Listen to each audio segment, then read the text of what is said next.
Olá, bom dia para você. O Poder e Negócios está no ar. Hoje vamos falar sobre uma das 3 Forças Armadas do Brasil, responsável pela defesa do país em operações terrestres, pela garantia da lei, da ordem e dos poderes constitucionais. O assunto hoje é Exército Brasileiro. Missão, projetos, investimentos, inclusive aqui em Pernambuco. Sobre a nova Escola de Formação e Graduação de Sargentos de Exército, o projeto Memória Militar e orientação para os jovens que querem ingressar na carreira. Vamos conversar com o comandante militar do Nordeste, o general de Exército, Richard Fernandes Nunes. Muito obrigada pela participação com a gente, general. Bom dia. Muito bom dia. Satisfação estar aqui no seu programa para poder esclarecer, como você acabou de dizer, vários aspectos aí da atuação do Exército aqui na nossa região Nordeste. Vamos começar falando sobre a estrutura do Exército aqui na região e principalmente em Pernambuco? Sim. O Exército Brasileiro possui 8 comandos militares de área distribuídos em todo o território nacional. Um deles é aqui o Comando Militar do Nordeste, que abarca os estados do Piauí até a Bahia. Só o estado do Maranhão não pertence ao Comando Militar do Nordeste, ele está vinculado ao Comando Militar do Norte, com sede em Belém. Nesses 8 estados, nós temos mais de 26 mil militares distribuídos em tropas operacionais e em unidades de caráter logístico-administrativo. Então, aqui na região Nordeste, hoje, nós temos uma divisão de exército, comandada por um general de divisão, que possui 2 brigadas. Uma brigada aqui no Recife, a 10ª Brigada de Infantaria, naquele complexo do Curado, e uma brigada em Natal. Além disso, nós temos um grupamento de engenharia, com sede em João Pessoa, com vários batalhões de engenharia que realizam essas obras de infraestrutura em proveito, não apenas do Exército, como também da sociedade. E temos 3 regiões militares, que são aquelas que cuidam dos aspectos territoriais, logísticos e administrativos. Uma aqui no Recife, a 7ª Região Militar, uma em Fortaleza e outra em Salvador. Então, é uma estrutura grande, né? Tanto é o Comando Militar de Área que possui o maior número de regiões militares, o maior número de unidades da Federação, que são 8, né? O que nos demanda uma grande capacidade de articulação, de diálogo com as instituições, com as demais agências. Então, é um desafio bastante interessante. Bom, nos últimos meses, os holofotes se voltaram aqui para Pernambuco, porque no dia 23 de março, agora foi lançada a pedra fundamental, né, para a nova Escola de Formação e Graduação de Sargentos do Exército. Né, serão 75 mil metros quadrados de uma área construída, envolvendo cidades da região metropolitana, da Zona da Mata. Como é que está esse cronograma de construção e funcionamento, general? Está caminhando de acordo com o previsto. O Exército estabeleceu uma comissão que trabalhou durante 2 anos para selecionar a melhor área onde pudesse instalar uma escola que concentrasse toda a formação de sargentos, que é algo que nós não dispomos hoje. Nós temos hoje 3 escolas onde se faz o 2º ano, e mais 13 organizações que fazem o 1º ano. Então, existe uma certa dispersão, uma dificuldade de articulação. Com uma escola única, precisávamos então de uma área compatível e a formação do sargento depende muito do campo de instrução, onde possa desenvolver as atividades também militares de maneira mais prática. E das 3 selecionadas no final desse trabalho, uma no Rio Grande do Sul, outra no Paraná e aqui na região metropolitana do Recife, tivemos então a aventura, né, a satisfação de ver a nossa região escolhida. Qual foi o critério de desempate? Eu acredito que o critério foi geopolítico, foi um critério técnico do ponto de vista de todas as qualidades que possui, mas um geopolítico no sentido de desconcentrar. A formação dos militares das Forças Armadas, em geral, é muito concentrada no Centro-Sul. Então, faltava uma escola desse porte aqui no Norte e Nordeste. E Recife tem essa capacidade de oferecer muita coisa que já tem aqui instalada e tem um campo de instrução Marechal Newton Cavalcante, que é uma preciosidade em termos assim, de meios disponíveis para se treinar os sargentos. Bom, como o senhor falou, alunos de todo o Brasil deverão vir para cá. E o que é que eles vão fazer exatamente nessa nova estrutura que vai ser construída? Sim, virão alunos de todo o país num concurso nacional que normalmente tem de 130 a 140 mil candidatos para disputar 1.100 vagas por ano. Eles virão para cá para uma formação de 2 anos, uma formação militar, para aprenderem a ser sargentos do Exército em todas as nossas especializações e também para adquirirem a graduação de tecnólogo, é um curso superior, em 2 anos. Um 1º ano básico e um 2º comum a todos e o 2º ano onde eles podem escolher as diversas armas do Exército, né? Infantaria, cavalaria, artilharia, aviação, engenharia, topografia também, são outras especialidades, saúde. Então, nós concentraremos aqui toda essa formação, de modo que a gente pode dizer que no futuro próximo, todos os sargentos de carreira do Exército terão passado aqui por na nossa escola. General, é um investimento muito alto e dividido entre o governo federal e o governo do estado? Não, a obra em si é do governo federal. Raciocina sair com algo em torno de 1 bilhão em 10 anos, né, de obra. Agora, o governo do estado ele tem uma contrapartida importante no que diz respeito à infraestrutura, porque ali nós vamos instalar uma mini cidade. Estamos raciocinando aí com 7 a 8 mil pessoas que vão residir ali. E para isso nós temos que ter infraestrutura de água e esgoto, infraestrutura de telecomunicações, infraestrutura de transportes e assim por diante. E essa contrapartida também vai envolver investimentos aqui do governo do estado. Bom, o senhor falou aí sobre esse processo de seleção e o presidente Jair Bolsonaro veio para fazer esse lançamento da pedra fundamental e disse que essa será uma das melhores escolas de formação. Qual é a necessidade do Exército de ter uma escola desse porte? O Brasil é um país continental. Nós já temos uma academia de formação de oficiais, a Academia Militar das Agulhas Negras, que num curso de 4 anos proporciona aos oficiais combatentes a formação de nível superior. Para os sargentos, muitos países fazem a formação de uma maneira muito descentralizada e pouco sistemática. No Brasil, nós adotamos um modelo sistemático, mas não conseguimos centralizar. Agora, um país dessas dimensões, sentimos necessidade, sim, de fazer algo semelhante ao que já existe para os oficiais. Uma academia, uma escola concentrada onde todos os meios sejam disponibilizados. O cronograma vai bem, o lançamento da pedra fundamental é um ato simbólico necessário. Trouxemos uma pedra lá do Monte das Tabocas, onde começou a insurreição pernambucana. E é bom até fazer esse resgate histórico, muito importante. E aí que eu digo que foi uma escolha também desse caráter geopolítico, porque aqui está o berço da nacionalidade brasileira e aqui está a origem do Exército. Então, também foi uma maneira de o Exército dizer, olha, estamos valorizando a terra onde nascemos, né?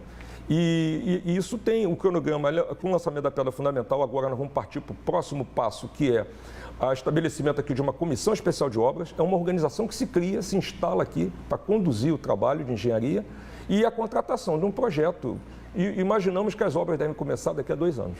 Bom, dentro de todo esse contexto, é importante que as pessoas também conheçam um pouco da história. Quando eu falo resgatando a história, é por conta do vínculo mesmo que tem o Exército, né, com a nossa região. Sim. Aqui, com todas as revoluções, né, todas as participações que a gente tem aqui em Pernambuco, também na região Nordeste. A gente sabe que esse resgate da história é importante, né? A gente pode dizer que foi com o surgimento do Estado brasileiro em 1822 que a história do Exército começou oficialmente, embora se considere 19 de abril de 1648, quando aconteceu a Batalha dos Guararapes, como a data de comemoração. Essa Batalha dos Guararapes, inclusive, que foi marcada pelo primeiro confronto militar ocorrido no Nordeste contra a presença dos holandeses na região. Uma história muito interessante, muito importante, que muita gente ainda não conhece. De que forma o projeto Memória Militar vai poder resgatar esses fatos e mostrar para a população, general? Sim, esse projeto está a cargo da nossa 7ª Região Militar, que é a responsável pelo nosso patrimônio histórico, patrimônio ambiental.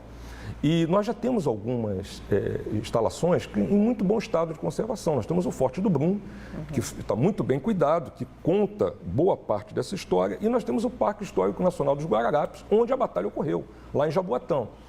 Além disso, há outros sítios históricos que precisam ser melhor conhecidos e integrados. O Arraial Novo, o Arraial Velho do Bom Jesus, nós temos o Forte 5 Pontas mesmo, nós temos também o Forte Orange e assim por diante. Uma série de instalações que, integradas num roteiro, darão ao visitante, darão ao estudante uma visão muito mais clara da importância que foi a insurreição pernambucana para a criação da ideia de pátria brasileira e para a gênese da nossa instituição, a gênese do nosso Exército.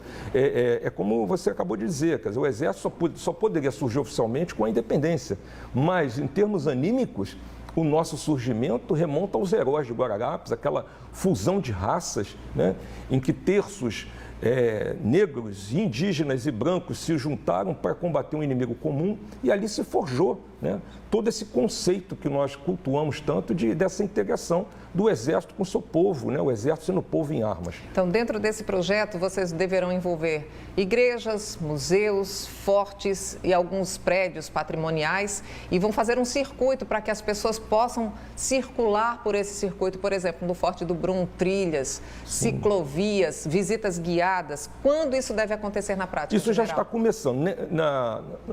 Agora, no final de março, nós realizamos uma atividade piloto com alunos de unidades de escolas do Exército que se destacaram na disciplina de História. Então, eles ganharam como prêmio a vinda aqui para Pernambuco. O prêmio foi esse, né? Demonstrando a importância que nós damos. E eles, então, foram nossos participantes de um projeto piloto de como esse roteiro pode se desenvolver melhor. Agora, já tem muita coisa sendo feita. Nós já estamos preparando guias turísticos em parceria com o Poder Público. Há um interesse muito grande da Secretaria de Cultura do Estado de Pernambuco, o secretário Gilberto Freire Neto é um entusiasta do projeto. As prefeituras, a Prefeitura de Jaboatão, a Prefeitura do Recife, também têm participado disso com formação de recursos humanos. As universidades, né, têm interesse também em participar com seus cursos de História, com seus cursos de Arquivologia, de Museologia. Há interesses. O que a gente precisa agora é foco, né, e buscar essas parcerias. General, a gente percebe que no governo do presidente Jair Bolsonaro, o Exército tem ganhado maior visibilidade. Qual é a sua opinião sobre essa relação direta entre o Exército brasileiro, entre as Forças Armadas e a figura do presidente Jair Bolsonaro? Olha, sendo oriundo, né, da nossa instituição como capitão, seria normal que isso ocorresse, né? Pela própria origem dele, é normal que o Exército tenha mais visibilidade, porque ele sempre ressalta essa sua origem e os valores que a nossa instituição encarna. Então, para nós é algo positivo, é algo normal que a gente trabalhe isso e sabendo muito bem passar a imagem adequada de que o Exército é uma instituição de Estado, né? Que conduz as suas ações independentemente de governos, mas é lógico que se tem um governo que busca nos valorizar e a todo momento prestigiar a instituição, isso para nós é positivo. Os militares voltaram a ter uma exposição maior, principalmente política, não é? Voltaram. Isso aí é um dado que a gente precisa sempre ter em mente, né? Que as instituições, elas formam os seus profissionais para uma variada gama de atividades, né? Quem pensa defesa, pensa o país. Então, é normal que militares da reserva, uma vez cumprido o seu tempo dentro da instituição, possam dedicar seu tempo também depois a outras atividades. Bom, dentro desse projeto que vocês estão construindo, agora vocês vão buscar parcerias para haver o desenvolvimento e a expansão desse projeto, né? Para as pessoas criarem, executarem, desenvolverem também parcerias. Que tipo de parceria interessa ao Exército? Parceria não só com as instituições públicas, com as agências de Estado, mas também com as escolas, com todo o meio acadêmico, isso é muito importante, e também com o setor empresarial que normalmente lida com esse tema. O setor turístico, hoteleiro, né? As agências de turismo podem muito bem se envolver mais nisso, se apropriar desse roteiro, porque isso é importante para a economia local, é importante para a imagem aqui do estado de Pernambuco e da região metropolitana em particular. Então, nós vemos que é uma relação que pode ser proveitosa para todos os lados, né? Isso tanto na formação de recursos humanos, como da adoção desse roteiro como parte dos produtos a serem oferecidos aos visitantes. Você falou no início aqui, é uma história que a gente conhece, mas conhece assim muito en passant. Não há um entendimento exato do que representou a insurreição pernambucana e de que maneira esses locais por onde nós passamos, às vezes, de uma maneira de quase despercebidos, a importância que isso tem para a criação da nossa pátria e do próprio Exército, no caso, né? Claro, a gente muitas vezes passa ali na frente do Forte do Brum e não sabe exatamente a história que tem por trás, né? A gente vai para Jaboatão dos Guararapes, não sabe qual é a importância do monte. Geralmente, assim, a gente sabe de um trecho da história, mas não a fundo. Então, a forma como vocês querem lidar com a presença do Exército Brasileiro é para que toda a população possa fazer parte desse contexto? Sim, isso é fundamental, porque eu imagino que muitos pernambucanos e muitos moradores aqui da região metropolitana talvez nunca tenham ido, por exemplo, ao Parque Histórico. Devem passar ao largo ali, olha lá para cima, tem uma bandeira enorme do Brasil, vê aquele barranco avermelhado, né, aquele barro vermelho, mas talvez nunca tenham subido lá e não custa absolutamente nada. É subir, receber uma aula de história, receber informações ali também de caráter turístico, porque tem um mirante lá que permite que você tenha uma boa visão sobre toda a região, e isso aí vai ser oferecido de uma maneira ainda mais completa. Não é só isso aqui, né? Podemos visitar isso, mas podemos fazer essa visita de maneira integrada a outros pontos. O Forte do Brum será o hub junto com o Parque Histórico, são os nossos grandes pontos de apoio, e esses estão sob a administração do Exército. Agora, há outros pontos que estão sob administrações diferentes, por isso que há a necessidade de parceria e integração. Vocês estão pretendendo fazer ações ou manifestações cívicas e públicas para fazer um engajamento maior? Já fazemos, mas com esse projeto, com certeza, a visibilidade vai aumentar. Nós fazemos lá um hasteamento do pavilhão nacional também, uma vez por mês, convidamos escolas, temos ali a banda de música, que normalmente também faz uma apresentação. Nós temos interesse em vivificar essas atividades, mas para isso tem que ter um processo de retroalimentação. A gente tem que perceber interesse para poder desenvolver mais. Então, porque não é algo acabado. Tem custo também, né, general? Tem custo. E é um projeto que a gente imagina essa interatividade. A gente vai poder realizar mais à medida que ideias também surjam de baixo para cima. Não imaginamos que nós vamos entregar algo pronto, acabado, isso aqui é o projeto. Não. Essa participação é importante porque certas atividades podem ser sugeridas por esses parceiros, né? E as pessoas podem ter acesso pela internet dentro desse mundo tecnológico que a gente vive? Sim, o projeto História Militar, ele está bem integrado na parte tecnológica. Inclusive, no Forte do Brum, temos até realidade virtual. Ali existe já possibilidade de se ver um personagem da época e que brota com um sistema holográfico e ali se dialoga com esse personagem que conta como foi a sua vida no século XVII. Bom, então dentro desse projeto vocês têm metas. Sim. Então qual é o cronograma que vocês estão fazendo dentro desse projeto? Nós pretendemos até o final deste ano de 2022 estar com o roteiro consolidado e termos já capacitado os recursos humanos que vão trabalhar nessa área. Bom, a gente tem muita coisa para conversar, até porque os jovens também querem participar. A gente percebe o interesse de muitos jovens pela carreira militar. Daqui a pouquinho a gente vai conversar sobre isso. A gente vai fazer um breve intervalo e depois do intervalo a gente vem conversando sobre o projeto Memória Militar, sobre os investimentos do Exército Brasileiro aqui em Pernambuco e também o interesse dos jovens em seguir carreira militar. As orientações depois do intervalo. Poder e Negócios volta já.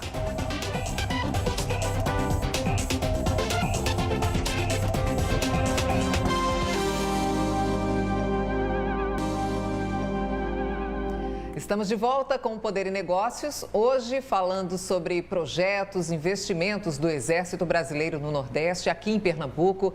Agora são as orientações para quem deseja seguir a carreira militar. E o nosso convidado é o comandante militar do Nordeste, o general de Exército, Richard Fernandes Nunes. General, quem é obrigado a fazer esse alistamento militar? Então vamos lá. Uma coisa é o serviço militar inicial, serviço militar obrigatório, a outra coisa é o ingresso na carreira, são coisas distintas. O serviço militar, ele demanda, a lei do serviço militar demanda o alistamento obrigatório de todos os jovens, né, do sexo masculino no ano em que completam 18 anos. Eles se alistam e a partir daí passam por um processo seletivo. Para que tenhamos uma ideia, grosso modo, 1,5 milhão de jovens se alistam anualmente, desses 70 mil vão servir no outro ano.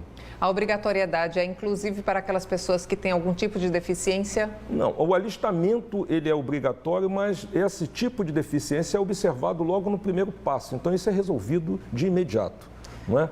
Então a lei do serviço militar é assim, basicamente é isso, obrigatório alistamento, né? Agora o serviço militar em si só vai ser prestado por aqueles que passarem por um processo seletivo que normalmente dura todo o segundo semestre de um ano. Era isso que eu ia perguntar, em que período do ano é feito o alistamento tem que ser feito no primeiro semestre e o processo seletivo transcorre no segundo semestre do ano e também no início do ano seguinte, porque a gente incorpora os recrutas, em geral, em 1º de março. Então, esse é o serviço militar, isso não é carreira militar, isso é um serviço militar que se mantém em caráter temporário. O jovem que ingressa no serviço militar pode ficar no máximo até 8 anos, se for aproveitado após o primeiro ano em sucessivos engajamentos, ou seja, renovações de permanência, no máximo 8 anos. Isso também vale para outros profissionais, oficiais e sargentos também. Nós temos oficiais temporários, quem faz CPOR, né? Ele se forma oficial, mas ele também é temporário, ele não é de carreira. Ele vai poder ficar no máximo 8 anos se for aproveitado. E também temos sargentos temporários. Funciona assim. Agora, para ingressar na carreira militar, na carreira, no caso do Exército, é por concurso público aberto por editais que são abrangentes e universais. E independe da idade da pessoa, né? Depende da idade. Aí tem critérios, cada edital regula aquele concurso. Então, um concurso para ingressar na Academia Militar nas Agulhas Negras, via escola preparatória, é uma coisa. Concurso para entrar na Escola de Saúde do Exército, outra porta, é outra coisa, já precisa ser formado em medicina. Então, são editais diferentes, mas são abertos amplamente para a sociedade. Vamos falar aqui dos sargentos, que é o nosso tema aqui do momento. No ano passado, nós tivemos um recorde de inscrições. Foram quase 140 mil inscritos, candidatos, para disputar 1.100 vagas. É o que vai acontecer daqui a pouco aqui para a escola de Pernambuco. Então, é um concurso disputado e esse jovem, claro, ele vai passar também por o edital prevê condições de rigidez física, ele tem que fazer teste físico, ele faz exames de saúde, exame psicotécnico, então o edital ele é bastante completo, até que se chegue ao ingresso, né? Por que é tão disputado? É disputado porque a carreira militar, ela tem um certo apelo, né, em termos de vocação. Eu, por exemplo, quando era menino, eu já falava em ser soldado, né? O senhor está há quanto tempo no Exército? 44 anos. Eu ingressei com 14 anos na escola preparatória em Campinas. Naquela época lá a gente fazia o ensino médio, os 3 anos, e completei 44 anos de serviço agora em fevereiro. Aí o senhor fez o alistamento? Não, eu fiz o concurso. Já fez o concurso direto? Quando eu fiz o concurso, eu tinha 13 anos. Aí ingressei na escola preparatória. Hoje isso não acontece mais, porque a escola preparatória hoje é um ano só. O alistamento, ele pode ser presencial ou online? Online, preferencialmente online. Quando não há condições por questões técnicas, questões de dificuldade na área em que o jovem se encontra para fazer esse alistamento online, ele pode buscar uma junta do Serviço Militar para fazer presencialmente. Mas, preferencialmente, os aplicativos são muito difundidos, se faz isso online. Deixa eu deixar, inclusive, o site aqui, gente, ó, www.alistamento.eb.mil.br. Lá também tem todas as informações para quem está querendo entrar nesse... E está na hora. Está na hora, a hora é agora. É o primeiro semestre. Quem completa 18 anos neste ano tem que se alistar. E o que é que acontece com quem não faz o alistamento ou perde esse período? Ele tem que fazer no ano posterior, mas aí ele já é enquadrado, né, numa outra condição, né, de insubmissão. Tem alguma punição, alguma multa? Normalmente, multa sempre mas são multas e a multa não é o principal problema. Eu acho que aí é uma questão mais de consciência mesmo, é uma questão de consciência de saber que o alistamento é uma questão de dever de toda a cidadania, né? A gente tem acompanhado e visto também que seguir na carreira militar é um desejo para muitos jovens, inclusive para a mudança de vida, de disciplina, né, de se contextualizar como cidadão brasileiro. O senhor percebe isso também? Percebo, com toda certeza. Eu acredito que esse é um fator. Voltando àquela pergunta, né? Por que a procura é tão grande? Exatamente. Há uma vocação natural, porque a carreira militar, pelas características que tem simbólicas, né? A questão de toda uma estética, de toda uma percepção que há, ela já tem um certo atrativo para uma parcela dos jovens. E, por outro lado, também, ela tem cada vez mais essa visão de uma conscientização que, por meio do serviço que as Forças Armadas realizam, nós podemos sim melhorar em muitas condições de vida da sociedade. Exemplo aqui no Nordeste. O Exército Brasileiro aqui é o condutor da Operação Carro-Pipa. A água que chega nesses municípios aí, que são tão atingidos pela seca, ela passa necessariamente por essa ação executora, fiscalizadora do Exército.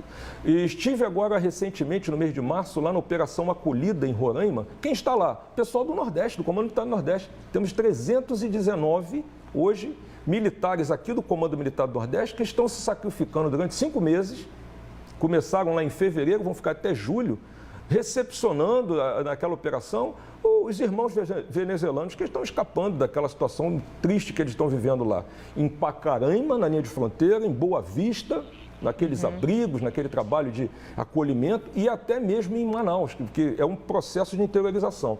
E aqui na ponta da linha, as nossas regiões militares, Fortaleza, Recife e Salvador, acabam processando a parte final dessa interiorização quando essas famílias, esses venezuelanos, acabam sendo incorporados ao nosso ambiente socioeconômico. Então, Há tantas maneiras, missões de paz que nós realizamos pelo mundo afora. Estivemos no Haiti, estivemos na África, Timor-Leste, nos Balcãs, em toda a área. Então, existe um sentido assim, de serviço muito forte também no trabalho que realizamos. E isso atrai muita gente que vê nas Forças Armadas e no Exército em particular um modo de prestar esse serviço à sociedade. General, acompanhamos aí esse conflito entre Rússia e Ucrânia.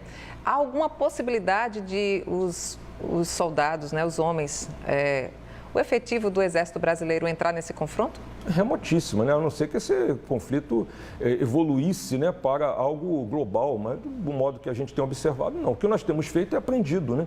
Estamos estudando esse conflito com detalhes e é importante que a sociedade perceba a importância de nós termos um poder dissuasório. Forças Armadas bem treinadas, bem equipadas, com os meios adequados e com os recursos humanos adequados, são a maior garantia que nós podemos ter de não sofrer qualquer tipo de violação da nossa soberania. O Exército Brasileiro estaria preparado para entrar numa guerra?